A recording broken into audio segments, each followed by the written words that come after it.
Minda Wilson with Urgent Care, and today I have on my program Ken Lacy and Eryk Haapajoki, who are business partners and friends in real life.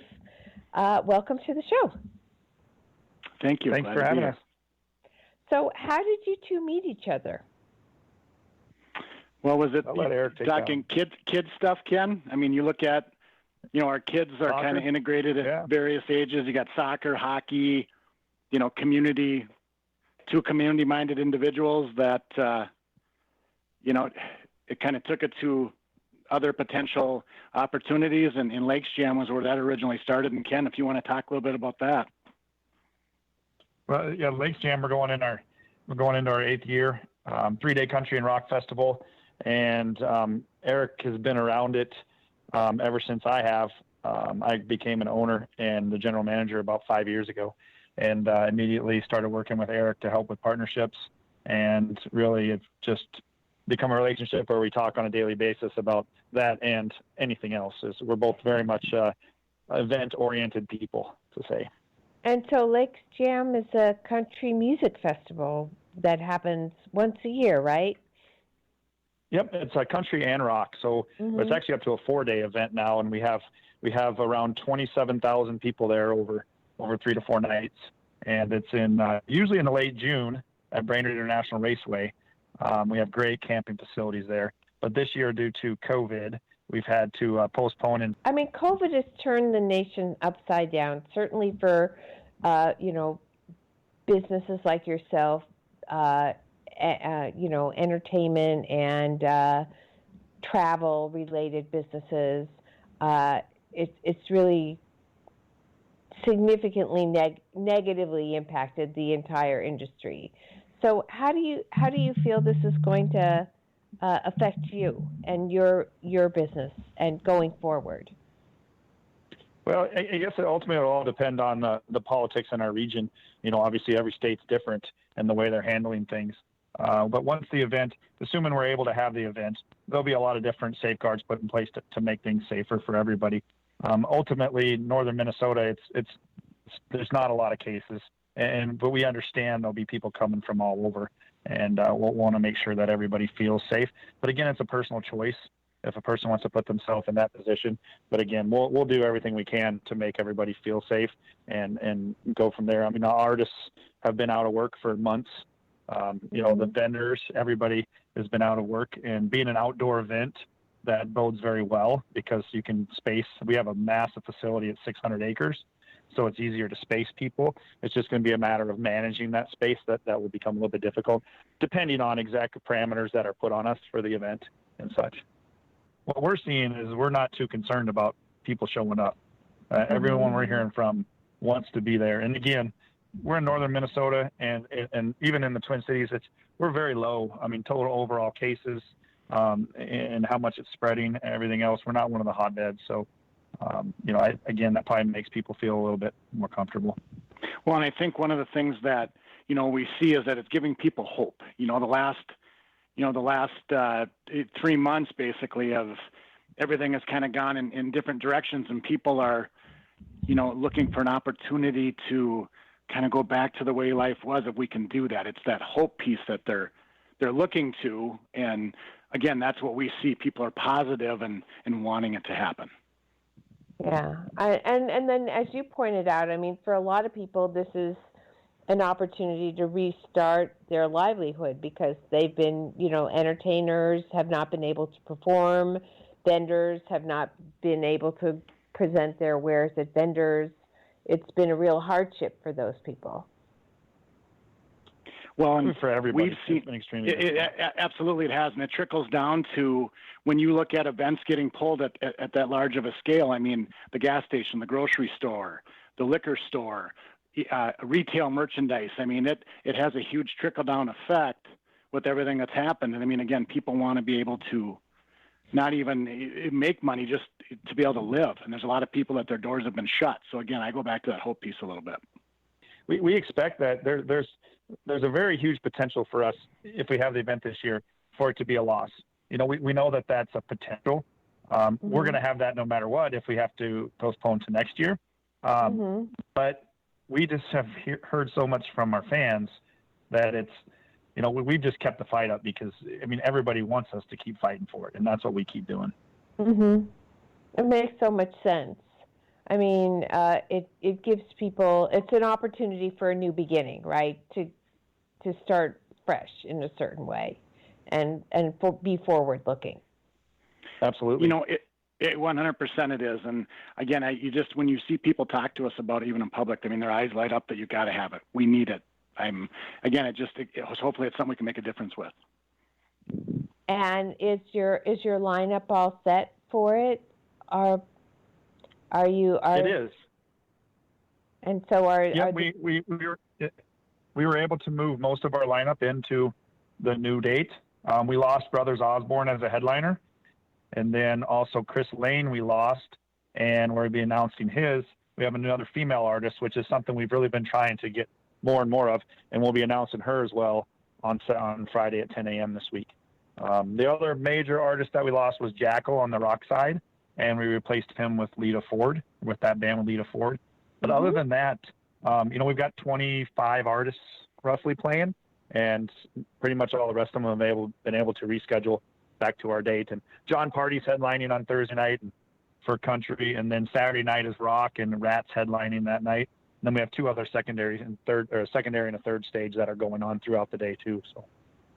So it's an amazing opportunity for people to hear good music, camp, eat good food, hang out, and enjoy themselves.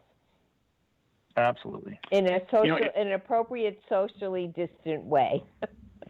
If that's the realm we have to have it in. We do. There's a lot more with Lakes Jam too, where you've got because it's held at Brainerd International Raceway. We have drifting, lawnmower racing.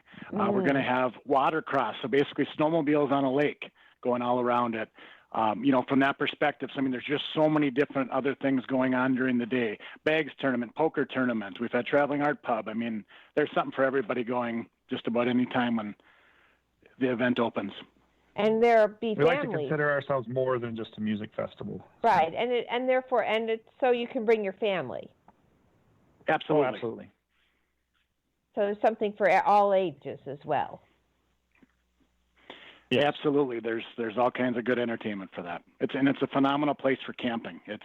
That's what the place was constructed for. Besides the original racetrack and drag strip there, the camping facilities are second to none for an event. Oh, that sounds fantastic. So and then part of your event is your giving piece, where you support nonprofits. Is that correct? There's three nonprofits that have been, an integral part. The first one is the Confidence Learning Center, which is a regional facility not far from where Lakes Jam is held. There's also, we've done some work with the Babinski Foundation, which is an animal shelter in the area. And then we also have done, last year we partnered with Smiles for Jake. And that's a very important organization that's close to your heart, Eric, correct? It is.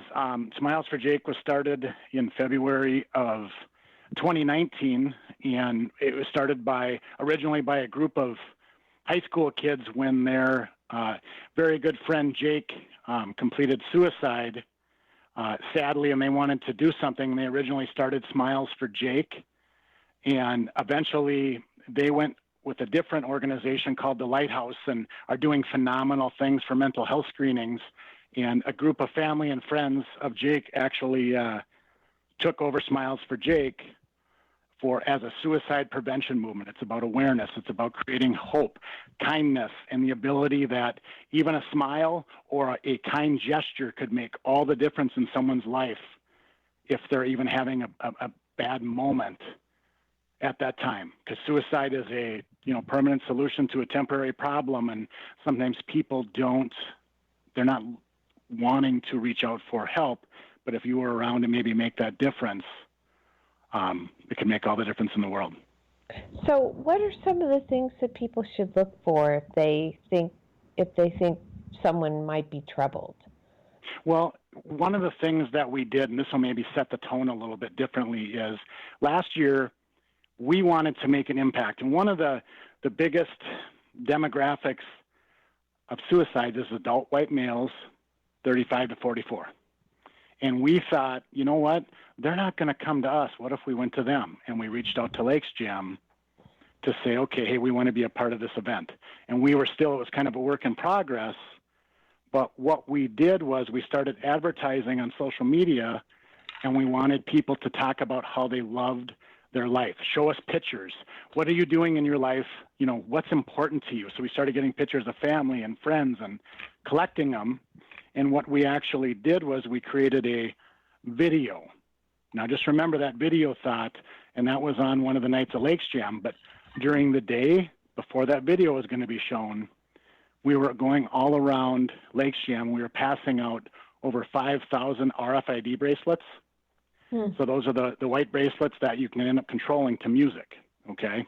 People didn't know anything more that they were going to come before Justin Moore, the headliner, played that Friday night, and Smiles for Jake was going to light up the sky. Well, most people are like, well, what's Smiles for Jake?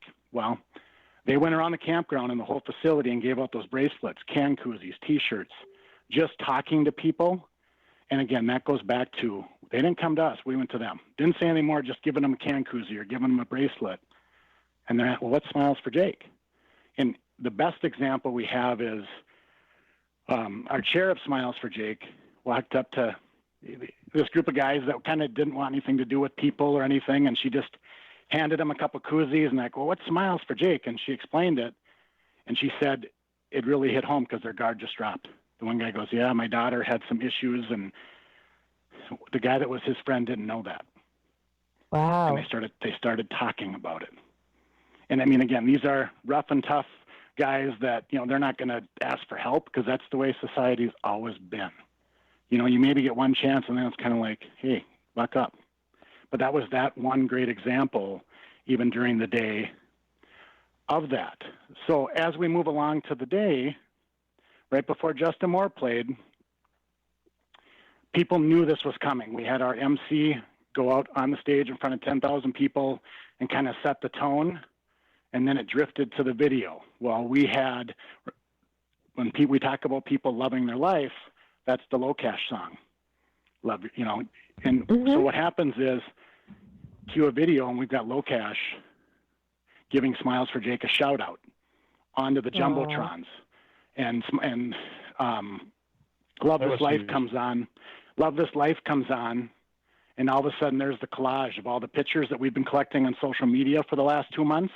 And again, the RFID bracelets have not lit up or done anything yet, but as soon as the chorus hits, a full fireworks show starts from behind the stage, and you've got the bracelets lighting up, and we've got some footage from the stage, and you've got 10,000 people singing it, knowing exactly what it's about, and just including themselves together, which is one of our other missions for Smiles for Jake.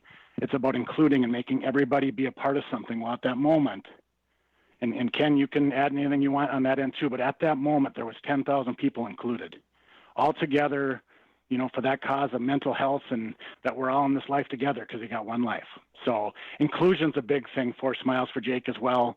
We do a lot of other events. During the year, we do 2 events. One's called Smile Fest, which is a event in the summer. We had the Okie Dokie Brothers come play. They're a Grammy award-winning band, definitely geared towards kids.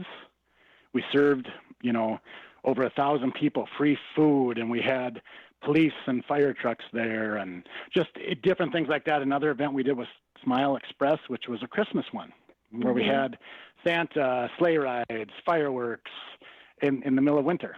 But again, it brings thousands of people in, yes, for a good cause, but it's free, and now they're included. Now they feel a part of something. Oh, and by the way, there's some mental health people over here. Even if you want to just grab a card or say hi, we're not forcing anyone, you know, to do anything like that. But the cool part is it's all about kids as well. So now that young kid, he recognizes our logo or our brand, that Smiles for Jake brand, and they know that that's a good thing. That's a safe place. And hey, so just to make a point of all this, Eric, number one, that video, every time I watch it, I get the chills. Every single time. But more importantly, you talk about all these events. For the last 2 months, all of the nonprofits in this country have not been able to raise money. They haven't been able to do anything. and it's killing all of them. Just like our businesses that are all getting decimated, the nonprofits are getting hit hard too. So again, for us having our event to be able to help raise money for Smiles for Jake, Camp Confidence, for Babinski, I mean, it's something they all need too. And everybody needs to kind of, I think a lot of people forget about all the nonprofits and what they need to do to survive and raise money, because they've all lost out on 2 months of fundraising, and that's crucial for them too. Right. I mean, we have a quarter of Americans unemployed. So, there's the opportunity for them to do funding is limited in these environments. People are uncertain about their futures. They're concerned about, what the world's going to look like. It's not really a time for giving as much as it used to be. You're talking about mental health and helping children with disabilities have a camping experience, and these things that gets taken for granted a little bit before. Now it's devastating to them not getting funding. Right, and also, but for an occasion like what you're doing, a sense of normalcy is an important part of people's mental health. Having as opposed to being locked in place and isolated, and that's a big concern. I mean, especially with what's happened with George Floyd. I mean, so you not only are people isolated, but they're also angry, and you see that coming out in a lot of very destructive ways. You see you see a lot of positive, but you also see this very destructive path people are on. So helping people with their mental health issues is really critical at a time like this. Yes, it is. I think and that goes back to including people and being a part of something positive, something that gives them hope. Because right now, we've seen those divisions in many different ways. And I mean, it's tough. It's tough to watch because, in the end, there's going to be a lot of people affected in many different ways. Yeah. Where they already are. Yeah, and so one of the interesting things I appreciate about you guys is that, so what's after your event, what's next? So it's more than just one event a year. What's the next thing for you? How are you going to take what you've done in August and then build on that? Well, one of the things that we've been doing even during this time frame is getting creative and stretching our budget to support the people that have supported us from a Smiles for Jake side. We placed billboards up strategically around, with our logo, but it says, "Be present. We're all in this together." So again, it's just making them think. And again, even with some of the stuff that's happened in the last week, that's where it's important for us to be consistent with our message, so that, it allows people to, get steered towards the right path. And so we've got some other, from the Smiles for Jake side, we have some other bigger partnerships that we're working on the back end, one with a major insurance provider, so that we have a better outreach with some of their tools and things that are there on that end. Because again, mental health is just kind of that, we want to deal with it, but no, we don't. Yeah, we'll deal with it when it comes. It's reactive. And what if we could just be more proactive? Yeah. I mean, there's been a big uptick in veteran suicide and domestic abuse because of what's going on. And so an organization like yours to give people a sense of community really makes a big difference in people's feeling isolated and angry, I think. So for Smiles for Jake, if people need help, how do they reach out to you? They can go to our website, which is smilesforjake.org. We also have our Instagram and Facebook sites that are out there as well. On our website, we have a lot of different tools, a lot of things about who we are, what we do, our values, our mission. But there's also a page that has a lot of regional resources that people are able to download or get contact info, and they can feel free to reach out on their own as well in their own private, comfortable setting if that's what they want to do. But there's a lot of resources on there. There's also a lot of ways. I mean, one of the things we've done to raise money for our mission is we sell a lot of our swag or our merchandise. And it's very unique to us. Our logo and the font of our logo and everything, I mean, that's custom. It was done by a calligrapher out of China. If you look at our logo and everything, it's only significant 2 smiles for Jake. So that smile signifies a lot of different things, and we really think that that's, given us an opportunity maybe that it wouldn't have had we not had that as a part of our branding. And then, of course, the people want to support Smiles by Jake for Jake by going to the Lake Jam. How do we get people to come? Lakesjam.com. Pretty easy. Mm-hmm. LAKESJAM.com. We have all information on there for tickets for all the events that we have going on through each day, for all the acts that we have, the camping availability. Everything's available online. There's a lot of people that might just drive if they're only coming for a day.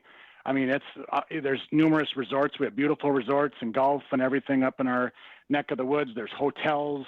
There's other campgrounds. I mean, our area that Lakes Jam is held in goes from about 30,000 to over 100 during the summer. That's why tourism is so important in this central and northern Minnesota area. And we really want to thank you for bringing things back to the old normal. I think people are really hungry for doing things that they're comfortable with and bringing them back to a place where they can, feel like they used to feel before all this happened. So I really applaud you for what you're doing, and I hope people will come and enjoy the music and the camping and the food. Yeah, we're excited. Well, thanks for you showcasing it too. We appreciate it. All right. This is Minda Wilson for Urgent Care.